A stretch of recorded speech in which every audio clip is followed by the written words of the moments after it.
Hello friends, my name is Kajal और आप सभी का स्वागत है मेरे चैनल पर। और आज की इस वीडियो में हम डिस्कस करने वाले हैं यूपीडीएलएड फर्स्ट सेमेस्टर सब्जेक्ट शिक्षण अधिगम के सिद्धांत। जी हाँ फ्रेंड्स, और आज इस वीडियो में हम डिस्कस करेंगे बहुविकल्पीय प्रश्न, जिसका आंसर आप सभी को कमेंट्स बॉक्स में करना होगा और आपको जो टाइमिंग दी जाएगी वो 5 सेकेंड की टाइमिंग दी जाएगी। ठीक है, तो चलिए फ्रेंड शुरू करते हैं। वीडियो को लाइक कर दीजिए और अपने फ्रेंड्स मित्र को शेयर कर दीजिए। तो देखिए फ्रेंड्स, सबसे पहला आपका प्रश्न है कि टीएलएम का पूरा नाम क्या है। Option A teaching label material, option B teaching learning material, option C teacher label material, option D कोई नहीं। क्या होगा यहाँ पर, जल्दी से बताइए। बिल्कुल सही फ्रेंड्स, आप सभी का आंसर बिल्कुल सही है। यहाँ पर आपका जो करेक्ट आंसर हो जाएगा वो हो जाएगा टीएलएम का पूरा नाम होता है टीचिंग लर्निंग मटेरियल। अगला आपका प्रश्न है कि किसी शिक्षण सूत्र में पहले तथ्य या विषय वस्तु की पूर्ण जानकारी, ठीक है, यानी किसी शिक्षण सूत्र में पहले तथ्य या विषय वस्तु की पूर्ण जानकारी अल्प रूप से दी जाती है, फिर उसे एक एक अंश की जानकारी दी जाती है। उसको क्या बोलते हैं। ऑप्शन ए पूर्ण से अंश की ओर, ऑप्शन बी सरल से कठिन की ओर, ऑप्शन सी संश्लेषण से विश्लेषण की ओर, ऑप्शन डी स्थूल से सूक्ष्म की ओर। तो यहाँ पर आपका कौन सा राइट आंसर होगा, जल्दी से बताइए फ्रेंड्स। बिल्कुल सही, आप सभी का आंसर बिल्कुल सही है। यहाँ पर जो आपका आंसर हो जाएगा वो हो जाएगा पूर्ण से अंश की ओर। ठीक है, यानी किसी शिक्षण सूत्र में पहले तथ्य या विषय वस्तु की पूर्ण जानकारी अल्प रूप से दी जाती है, फिर उसे एक एक अंश की जानकारी जो दी जाती है, वो जो आपका सूत्र होता है वो होता है पूर्ण से अंश की ओर। अगला आपका जो प्रश्न है बहुत ही महत्वपूर्ण है। आपका प्रश्न है कि, जिसको हम थोड़ा जूम कर देते हैं। आपका प्रश्न है कि एक बालक को अंग्रेजी पढ़ाना है।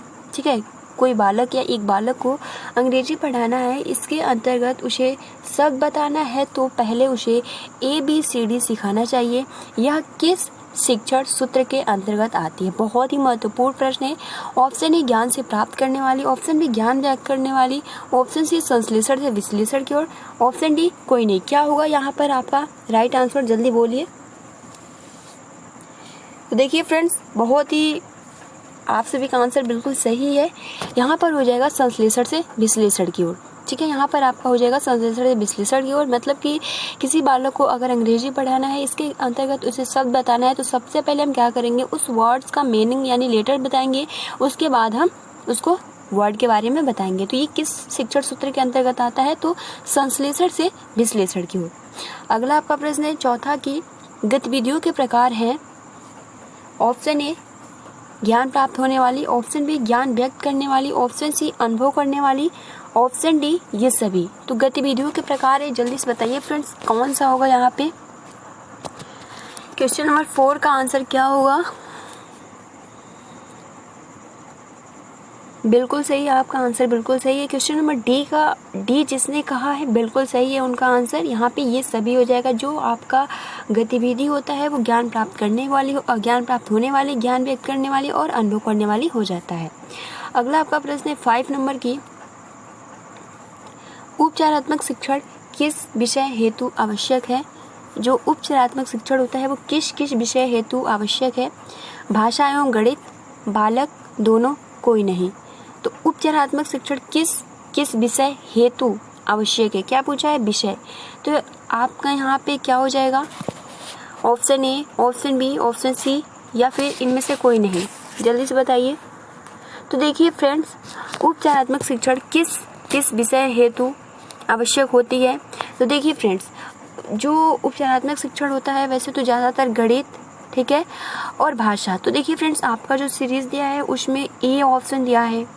ठीक है, ए ऑप्शन दिया है, तो विषय भाषा एवं गणित। तो यहाँ पे देखिए फ्रेंड्स, आपका जो बालक होता है वो भी विषय आ जाता है, क्योंकि उसमें भी जो भी बालक होता है अगर वो किसी भी विषय में कमज़ोर होता है तो बालक भी एक विषय के ही थ्रू आता है। तो यहाँ पर आपका दोनों करेक्ट आंसर हो जाएगा। लेकिन आपके सीरीज में भाषा एवं गणित दिया है। ठीक है, तो यहाँ पर आपका सी करेक्ट हो जाएगा। अगला देखिए फ्रेंड्स, आपका है कि उपचारात्मक शिक्षण किन किन कक्षाओं के लिए उपयोगी है। कक्षा 2 से कक्षा 3 के लिए, कक्षा 1 से 2 के लिए, स, अ तथा ब दोनों कोई नहीं। तो जो उपचारात्मक शिक्षण है वो किन किन क्लास के लिए ज़रूरी है, जल्दी बताइए फ्रेंड्स, इसका आंसर क्या होगा। तो देखिए फ्रेंड्स, ये जो होता है वो कक्षा 2 व कक्षा 3 के लिए ज़्यादातर उपयोगी है। यहाँ पर आपका अ राइट आंसर हो जाएगा। ठीक है, जिसने क्वेश्चन नंबर 6 का आंसर अ बोला है बिल्कुल सही है। अगला आपका प्रश्न है कि डाल्टन पद्धति के जन्मदाता कौन है। Option A John Dalton, option B Parkhurst, option C Farwell, option D कोई नहीं। क्या होगा, आपको क्या लग रहा है कि डाल्टन पद्धति के जन्मदाता कौन है, जल्दी से बताइए फ्रेंड्स। बिल्कुल सही, जिसने नंबर बी लगाया है, क्वेश्चन नंबर 7 का बी, पार्कहर्स्ट, बिल्कुल सही है। डाल्टन पद्धति के जन्मदाता है वो है पार्कहर्स्ट। ठीक है, अगला आपका प्रश्न है कि बाल केंद्रित शिक्षण का उद्देश्य है। ऑप्शन ए स्वयं करके सीखने पर बल देना, अधिगम प्रभावी बनाना, शारीरिक दंड को हटाना। ये सभी क्या लग रहा है आपको कि बाल केंद्रित शिक्षण का उद्देश्य है, कौन सा होगा, जल्दी बताइए फ्रेंड्स। जो बाल केंद्रित शिक्षण पढ़ाया जाता है उसमें क्या उद्देश्य होता है, या स्वयं करके सीखने पर बल दिया जाता है, उसमें अधिगम प्रभावी बनाने के लिए, शारीरिक दंड को हटाना। तो यहाँ पर फ्रेंड्स आपका हो जाएगा, जिसने क्वेश्चन नंबर डी आंसर दिया है 8 का डी, तो बहुत ही करेक्ट यहाँ पर आपका ये सभी हो जाएगा। यानी बाल केंद्रित शिक्षण का उद्देश्य हो जाता है स्वयं करके सीखने पर बल, ठीक है, अधिगम प्रभावी बनाना और शारीरिक दंड को हटाना।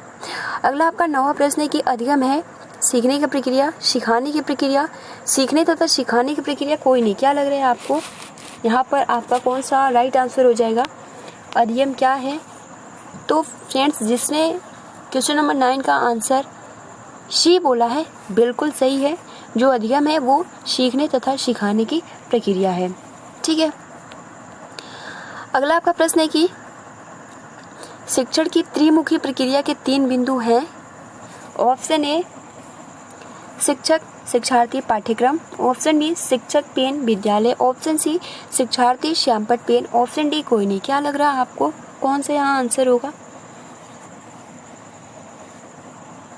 बिल्कुल सही, आप सभी का आंसर बिल्कुल करेक्ट है।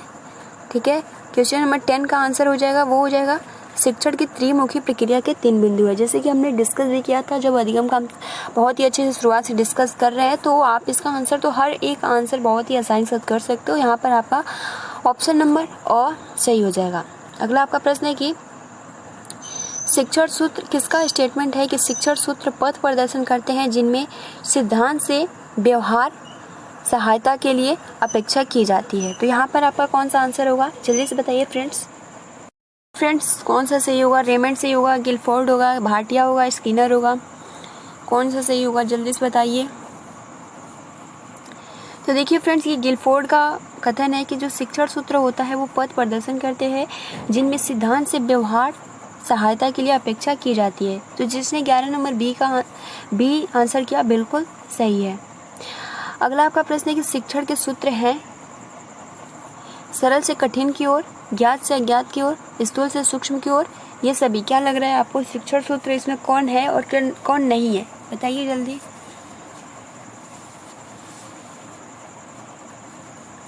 बिल्कुल सही, जिसने क्वेश्चन नंबर 12 का डी आंसर किया है बिल्कुल सही। यहाँ पे ये सभी हो जाएगा, आप सभी का आंसर बिल्कुल सही है।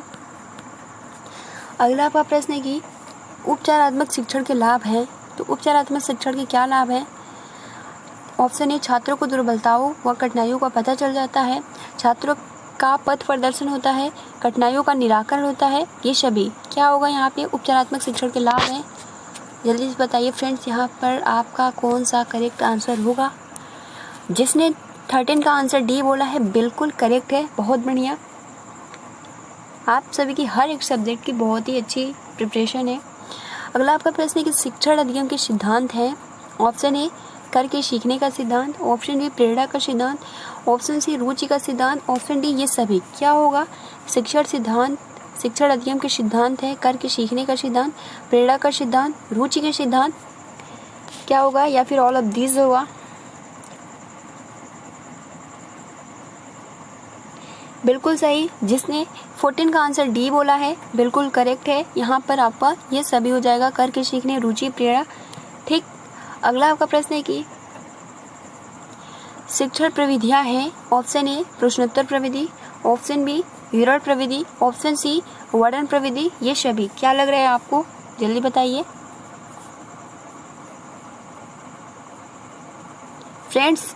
आपका 5 सेकंड पूरा हो गया। यहाँ पे जिसने 15 का आंसर डी बताया और सभी का आंसर बिल्कुल सही है, डी यहाँ पर सही हो जाएगा। शिक्षण प्रविधि है सभी, प्रश्नोत्तर प्रविधि, विवरण प्रविधि, वर्णन प्रविधि। अगला आपका प्रश्न है कि शिक्षण की नवीन विधियाँ हैं? बाल केंद्रित शिक्षण, गतिविधि आधारित शिक्षण, और तथा व दोनों, कोई नहीं। तो शिक्षण की नवीन विधियाँ है, कौन सा यहाँ पर करेक्ट आंसर होगा? 5 सेकंड का टाइमिंग दी जा रही है, जल्दी बताइए फ्रेंड्स। बिल्कुल सही फ्रेंड्स, आप सभी का आंसर सी आ रहा है और सी 16 का आंसर है, सही है। वो जो शिक्षण की नवीन विधियाँ है, बाल केंद्रित शिक्षण और गतिविधि आधारित शिक्षण। अगला आपका प्रश्न है कि पावलोव ने अपना प्रयोग किया था? ऑप्शन ए कुत्ते पर, ऑप्शन बी चूहे पर, ऑप्शन सी भालू पर, ऑप्शन डी हिरन पर। क्या होगा, जल्दी बताइए।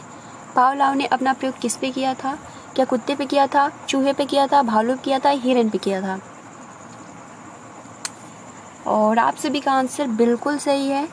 यहाँ पर पावलोव ने अपना प्रयोग किया था कुत्ते पर, जो कि आप सभी को याद भी होगा, ठीक है, पूरी कहानी। अगला आपका प्रश्न है कि यदि एक व्यक्ति दूसरे व्यक्ति को सूचना या जानकारी देता है और दूसरे व्यक्ति उसे समझ लेता है तो उसे हम क्या कहते हैं? बहुत ही अच्छा, जैसे कि हमने याद भी किया था संप्रेषण, आप सभी को याद भी होगा, ठीक है। और राइटर्स के अनुसार भी हमने देखा था, जिसमें आपका 3 दोस्त थे, पॉम, लिग, नंस, ठीक है। तो आप सभी को याद भी होगा कि वो डायरेक्ट नहीं कहना चाहता था और इसके थ्रू वो बताया संप्रेषण कहानी। तो देखिए फ्रेंड्स, आप आसानी से बता सकते हो कि ये संप्रेषण है। तो यहाँ पर आप सभी का आंसर बिल्कुल सही है, ऑप्शन ए संप्रेषण करेक्ट आंसर हो जाएगा।